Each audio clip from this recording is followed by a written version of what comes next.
Bom, a gente está vendo a parte da interferência, né? A influência, aliás, dos espíritos em nossa vida. Ou seja, influência de quem já está do outro lado para nós aqui, né?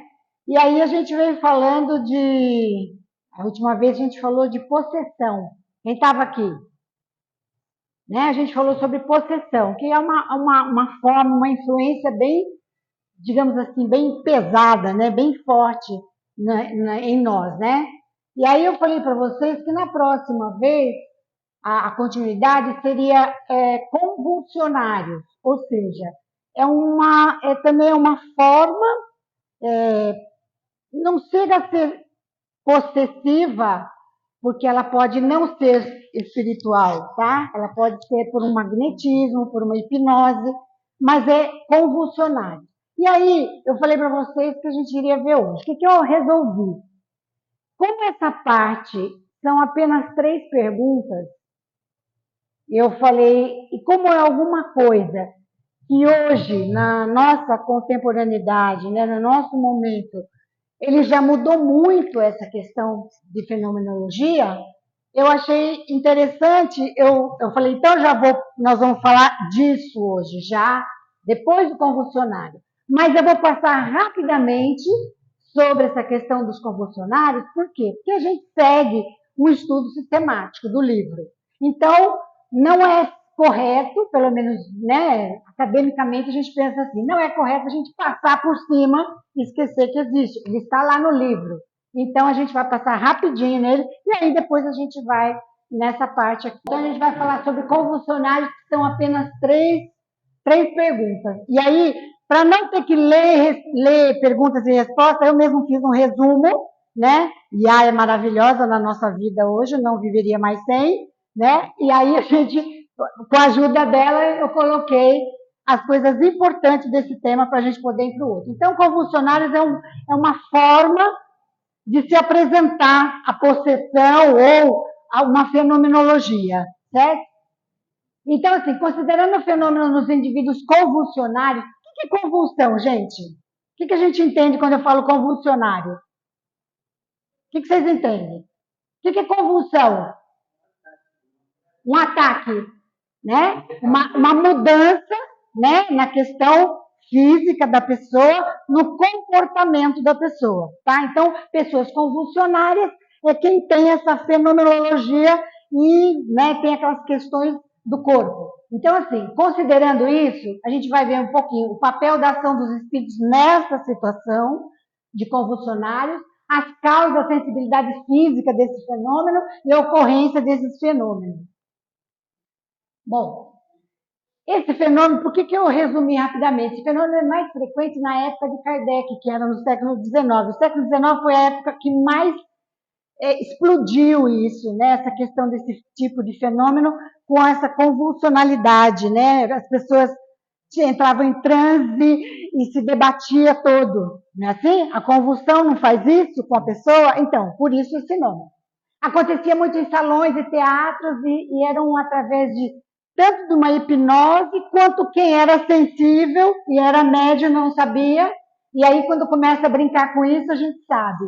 Não brinque com fogo que você fica queimado, né? Sim. Então, assim, você está brincando com o outro lado vai te ouvir e vai estar junto com você.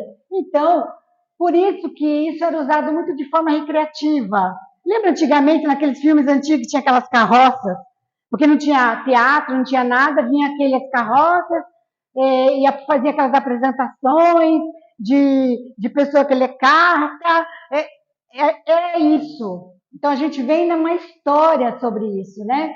Então, no século XIX, era apresentado isso como coisas teatrais, sabe? E isso as pessoas que eram dessa época realmente tinham essas convulsões, porque eram médios ou eram estimuladas com o magnetismo, que nada mais é do que a hipnose, né? Então tinha aquelas situações de convulsões e tal. E isso era muito visto de forma recreativa, principalmente na França. Então, por isso que Kardec pergunta no Livro dos Espíritos. Ele fala, os espíritos aí têm alguma coisa a ver com isso? A questão é essa. Ele quer saber porque isso estava acontecendo muito, né? Aí, assim, ó, Kardec alerta que muitos casos foram exagerados ou explorados pelo charlatanismo, contribuindo para o descrédito do escândalo que tinha na época, né? Algumas pessoas faziam de conta, outras era real, era verdadeiro e tal. Então, esses são alguns desenhos, algumas imagens daquela época, né? Isso aqui só para a gente rapidinho. Esse período foi um período que foi um período para uma mudança. O que aconteceu no século XIX? Que a gente está aqui, que reflete a essa situação que nós estamos. Transicionou de visões puramente religiosas, ou seja, trabalhar com essa coisa de ele vai falar com o espírito, aí ele se fazia toda aquela situação de convulsões e tal, para mostrar que estava em transe, né? Vai sair disso para investigação científica sobre essa comunicabilidade. O que acontece?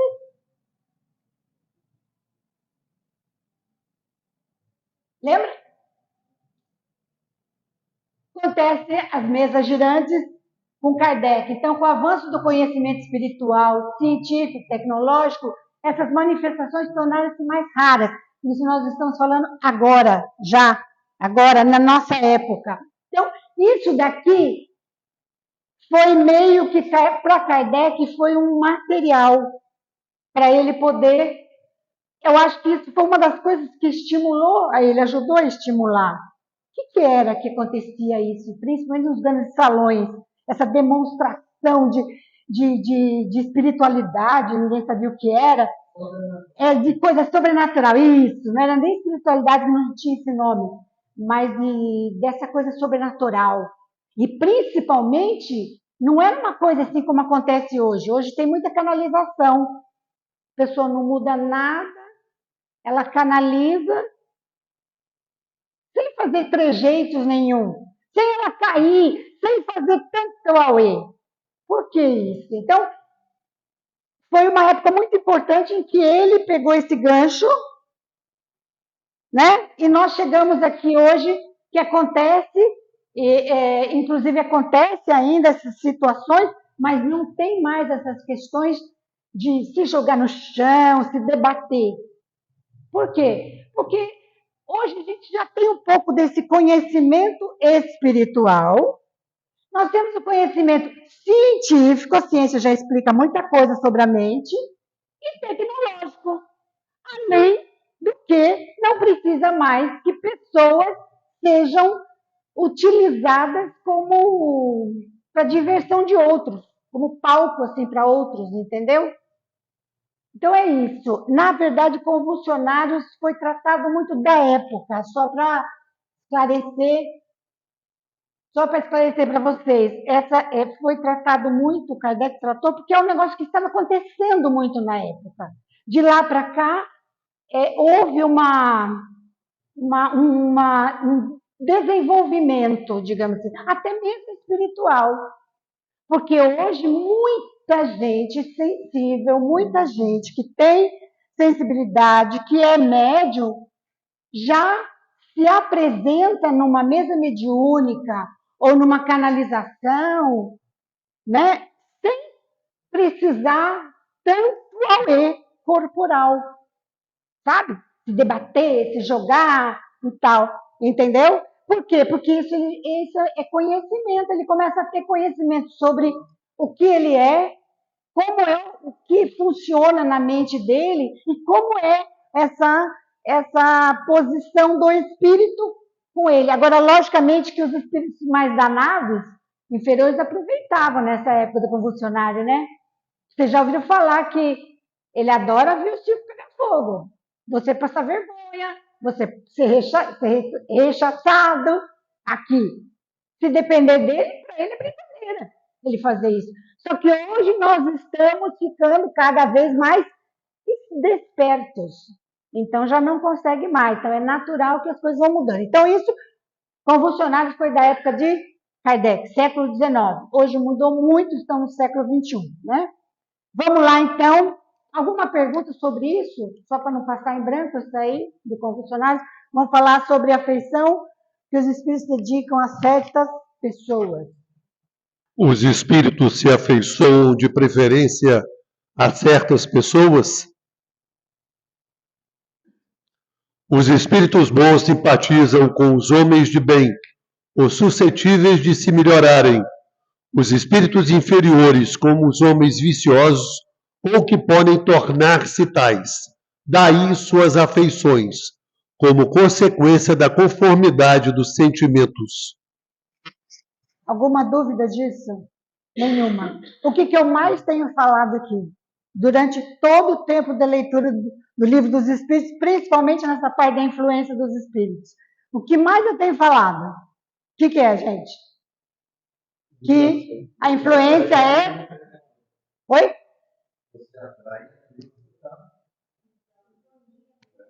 Pura. Todo livro, acho que a maior parte, 80% do Livro dos Espíritos se resume só numa frase. Você atrai tudo o que você é. Se você for resumir o livro dos Espíritos, é isso. Não tem nem que perguntar para a espiritualidade. Mas, na época se perguntava. Hoje, a gente já deduz. Então, aqui, ali tem uma situação difícil, aqui tem um espírito que está auxiliando. E aqui, digamos que é um espírito que está atormentando, né? Desenhando. Ou seja, você vai ter aquilo que você pede, aquilo que você intenciona, aquilo que você é de frequência. Não adianta pensar sobre, é ser. Eu costumo dizer que não é fácil. É a coisa mais simples, é um paradoxo, porque é a coisa mais simples e é a coisa mais difícil. Como você saber como você está, que frequência você está? A coisa mais difícil do mundo. Porque você, não é pensar com a cabeça, não é achar, não é falar, não é escrever, é ser. E é muito difícil porque a gente ainda não sabe isso. A gente sabe fazer, buscar essa possibilidade, mas a gente não sabe ser ainda. E ser é exatamente essa frequência. É, ponto. Não dá para falar, não dá para querer. Você é. Então, isso é fácil, porque não depende do outro, mas é muito difícil, né? Então, aqui não tem como a gente dizer, afeiçoa-se a preferência? Lógico, se tem um que goste mais de ficar perto de você, com certeza que tem, dos dois lados. Então, tanto bem quanto mal. Mal não, né? Aquele que ainda não aprendeu. É exclusivamente moral a afeição que os espíritos dedicam a certas pessoas? A pergunta aí, olha para você ver, a pergunta é exclusivamente moral? Quis dizer assim, é só moralmente ou ele acha, vai olhar para o Marco porque ele gosta do cabelo do Marco? A pergunta foi assim, é só moral ou vai levar em consideração se ele é alto, baixinho, gordinho, sabe? A pergunta foi assim, foi nesse sentido. A verdadeira afeição nada tem de carnal, mas quando o espírito se apega a alguém, nem sempre o faz só por afeição, podendo a ela agregar-se uma reminiscência das paixões humanas. Ele pode não dizer que fica do seu lado porque está que o ama como amava aqui, com aquela paixão terrena, né? Paixão carnal. Mas se o amor foi muito intenso, e foi um amor verdadeiro e não só paixão, ele vai levar esse bem-querer. E aí, ele não é só, ele é moral, mas é emocional também. Ele vai levar sim, e claro, vai cuidar sim. A gente sabe, às vezes, que tem casos de casais que passam uma, duas, três, várias vidas juntos, se complementando, se auxiliando, que é a proposta, talvez, né? Então, só para entender que, às vezes, pode estar próximo, sim, porque teve alguma coisa muito importante, né, juntos, antigamente, né?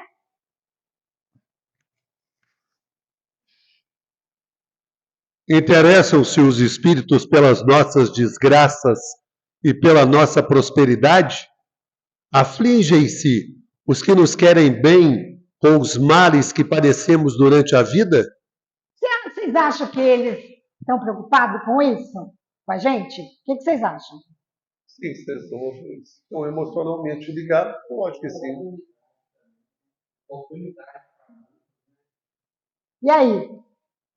Interessa, eu estou dizendo assim que no anterior era se eles se preocupam por uma razão de amor ou de carinho, especificamente por uma pessoa. Agora aqui eles se interessam, assim, eles estão preocupados, estão interessados nas nossas mazelas, nas nossas dificuldades. É essa a pergunta. Se eles estão preocupados com isso. Os espíritos bons fazem todo o bem que lhes é possível e se sentem ditosos com as vossas alegrias. Afligem-se com os vossos males quando os não suportais com resignação, porque nenhum benefício então tirais dele, assemelhando-o vós, em tais casos, ao doente que rejeita a beberagem amarga que o há de curar. Ou seja, quando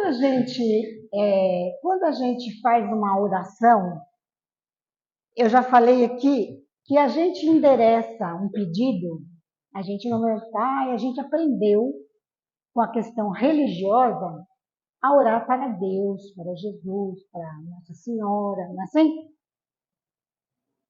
Só que, como eu falo para vocês sempre, quem ouve essa oração, quem ouve esse pedido, digamos que são intermediários, não são porque não existe, né, como eu falo para vocês, a gente, principalmente na nossa concepção de Deus. Mas quem ouve as nossas orações são eles. É aquele que tem afeição pela gente, é aquele que já foi o nosso grande amor em outros momentos, é aquele que já foi um pai, que teve um relacionamento de pai e filho, de muitas vezes, então guarda uma história de memória. São eles que ouvem a nosso pedido, a nossa rogativa, a nossa prece. Quando a gente pede alguma coisa, são eles que, se pode, se tem condições, se encontram na gente uma frequência boa, né, uma intenção boa, ele vai conseguir ajudar. Não é, eu vou ter porque eu mereço. Não existe caso de merecimento. Porque merecimento é o negócio mais injusto do mundo. Porque um merece e outro não merece. Quem é que faz essa medida de direito? De você merecer e o outro não. Então não existe merecimento. Existe a cumplicidade da energia, da vibração igual.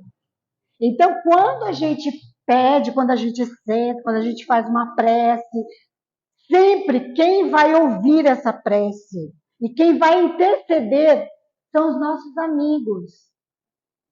Não existe um ser do outro lado. Não existe. Mesmo quando a gente pega, meu Jesus, meu amigo, meu irmão camarada, né? Que a gente pede ao nosso grande amigo Jesus, ao grande mestre. Só que por intermédio de nossos amigos que nos querem bem, é que conseguem nos auxiliar. Então são eles que nos ajudam. São eles que estão sempre atentos. Agora, se consegue chegar até você a resposta, já é outra conversa. Porque às vezes a gente pede, precisa, roga, mas não mantém a mesma vibração daquele momento da oração. Aí, quando ele vai te responder, que ele vai te dar a oportunidade de responder, ou de prover aquilo, te ajudar, você não presta atenção, porque você já distraiu com outra coisa. Aí você saiu da vibração. Aí você fala, eu orei tanto, eu estou cansada de pedir aos céus, isso continua acontecendo. O outro está lá do outro lado, tentando chegar em você pela rogativa que você fez. E você não consegue enxergar. Então, assim, todas as vezes a gente lembrar que quem está do outro lado, se a gente se manter uma frequência boa, a qualquer instante que você tiver um pensamento, você não precisa orar. Ah, eu vou agora orar. Não, você não precisa. Porque se você estiver numa boa frequência constante, a cada segundo que você pensar que, poxa, isso seria bom, não tenha dúvida que ele está na mesma frequência que você. Se isso vai ser bom para você, isso vai ser oportunizado de alguma maneira, porque é uma energia dele e a sua aumentou para aquilo que você precisa. Mas para isso, para você ouvir, você tem que estar ligado nele. Porque senão você não vai ouvir. Você pode pedir, ele vai dizer, sim, agora eu tenho, mas você não consegue me enxergar que eu estou te dando. Entendeu? Então, assim, ele fala, quando vê assim as aflições nossas, muitas das nossas aflições, às vezes, somos nós mesmos que acabamos provocando a aflição. E aí, o que acontece? Ele vê a gente numa aflição, num momento em que você se deixa levar pela dor, pela aflição, entra em desespero, você se desconecta dele. Ele disse, ele está vendo aqui que é o momento que você está precisando aprender a digerir aquilo, porque é momento de aprendizado também. Então, quantas vezes a gente pede e ele pode até um certo ponto, porque ele não pode te dar pronto a resposta. Ele pode te oferecer alguma coisa em que você vai experimentar e vai aprender sozinho. Porque o que o outro nos dá, a gente não aprende. A gente fala muito em relação à doação isso. Quando você doa, as pessoas não dão tanto valor. Quando você cobra centavo, a pessoa fala, estou comprando, agora é direito, agora eu vou usar. É assim ou não é? É muito interessante. E é a mesma coisa aqui. Tem certos momentos que você vai pedir, mas ele vai te dizer, pode ser que ele não dê a solução, ele dê uma pequena prova, porque naquela prova você vai aprender e vai tirar a sua lição. E ele não vai poder te dar a resposta no final, mesmo ele querendo bem, mesmo ele sendo que ele tem afeição por você, porque você precisa aprender. O outro fazer pela gente e a gente não aprende, certo? Dentre os nossos mares, de que natureza são os de que mais se afligem os espíritos por nossa causa? Serão os males físicos ou os morais? A gente já falou agora, né? O vosso egoísmo e a dureza dos vossos corações. Daí decorre tudo a mais. Riem-se de todos esses males imaginários que nascem do orgulho e da ambição. Rejubilam com os que redundam na abreviação da duração das vossas provas. Por exemplo, ele perguntou, né? Eles têm aflição quando eles veem a gente numa situação, por exemplo, difícil, problemática, né? Essa foi a pergunta do Kardec. Como é que eles agem, né? Aí a resposta foi dos espíritos foi isso.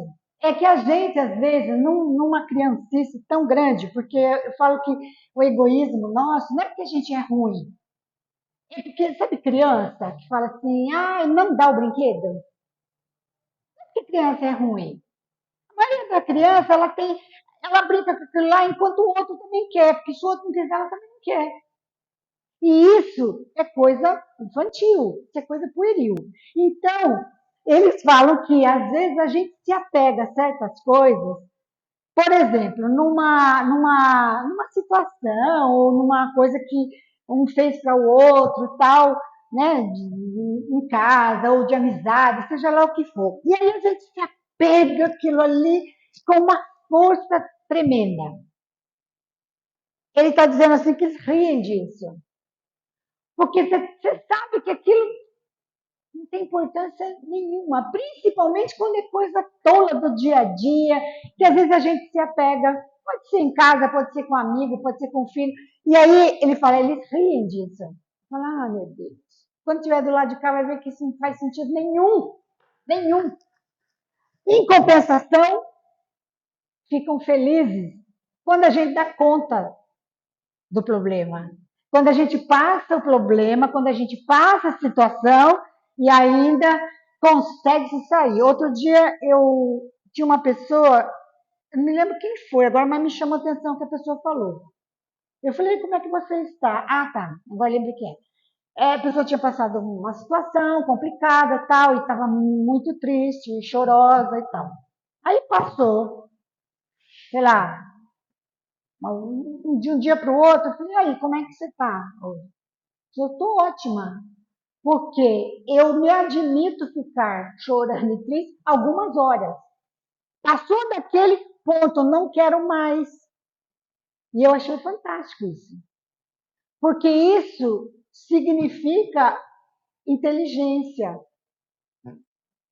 Porque você ficar naquilo lá, se matando naquilo lá, primeiro, você fica com a boca amarga. Segundo, você sabe, você fica, como é que fala? Você começa, o estômago começa a fazer aquele barulho, assim, né? Aquela coisa assim, incômoda. Começa a ter dor de cabeça. Então, assim, a pessoa já falou, não, eu já passou, porque eu vou até o fundo do poço, eu defino. Dependendo do tamanho do problema, são algumas horas, ou ele pode levar um dia, ou ele pode levar um mês, mas tem tempo para acabar. É isso aqui, ó. É dizer, eu sei que está ruim, sei que estou na prova, sei que está uma AM, sei que o problema está grande, mas nada permanece. Então, eu vou ficar assim hoje. Ficar mal, vou chorar, amanhã não. Acabou. Amanhã eu vou para a luta. É isso aqui. Quer dizer que a prova acabou? Não. É o jeito que você enfrentou ela. Melhor do que ficar um caminhão na subida, né? Os parentes e amigos que nos precederam na outra vida dedicam-nos maior simpatia do que os espíritos que nos são estranhos? O que vocês acham? Aqueles que são parentes, que foram, né, parentes da gente, já se foram.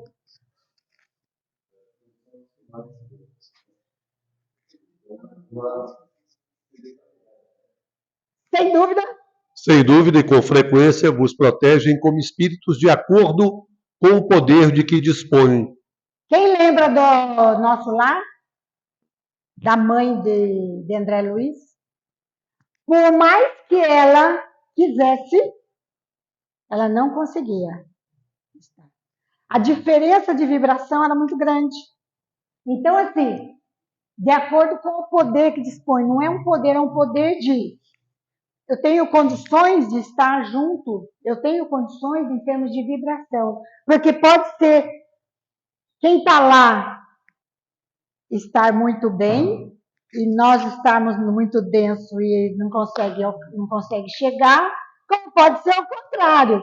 A gente aqui já está numa vibração, às vezes boa, num momento bom, e o lado de lá se fala, poxa, eu queria tanto falar, eu queria tanto sonhar, eu queria tanto. Não é assim, gente? Eu queria tanto saber de tal pessoa, eu queria tanto ver essa pessoa que já se foi. Mas às vezes eles estão em campos tão diferentes, que podem nunca mais se ver. Nunca mais não existe, né? Mas podem demorar uma eternidade para voltar a se ver. Como pode ser que você tenha seu pai, seu irmão, alguém que já foi muito importante, mas não dessa vida. E muitas outras lá atrás, e que já teve uma relação familiar, que é uma relação familiar, é o amor incondicional, normalmente é um amor mesmo gratuito. Então, pode não ser dessa vez, pode ser já de muito tempo atrás. Como pode ser que não consiga. Essa história de que, olha, quando você se for, seu parente vai estar lá. Não caia nessa não, viu? Porque como é que você vai saber? Como é que você vai saber quem vai estar lá? Quem que vai estar com a frequência igual? Pode ser que esteja sintonizado, pode ser que não. Pode ser que ele receba você muito bem. Mas não pode se ter uma certeza, né? Como hoje, quem não conhece um pouquinho dessa visão, né, espiritual, fala assim, mas vai, meu bem, vai em paz, que você vai encontrar seu pai, sua mãe, vai sim. Então, assim, pode encontrar? Pode. Porém, a gente já vai ter uma noção se vai encontrar nas relações que a gente tem aqui com a família. É todo mundo que você tem assim, um entrosamento assim, fantástico da família? Às vezes um filho com a mãe não tem. Por que não tem? Porque eles se comprometeram a estar aqui, a fazer essa experiência juntos, ponto. Às vezes é para ajudar outros. E acabou. Então, vieram de momentos muito difíceis que também, tipo assim, quando você vai para o outro lado, você não quer nem te ver. Pode inclusive, sentir um amor aqui da família, mas pode não ter a mesma vibração. Então, isso não quer dizer que o outro lado vai estar seguramente alguém que você goste muito daqui esperando do outro lado. Como pode estar você encontrar lá e falar, nossa mãe, que maravilha te encontrar, de milênios. Família espiritual é muito mais garantida do que família carnal, ok? Gente, alguma pergunta? Hoje acabou. Alguma pergunta, algum comentário? Nenhum? Que bom. Então, olha, próximo estudo é anjos guardiães, espíritos protetores, familiares, simpáticos, como é que é essa relação? Né? A gente vai aprofundando cada vez mais, tá certo? Gente, muito obrigada, viu?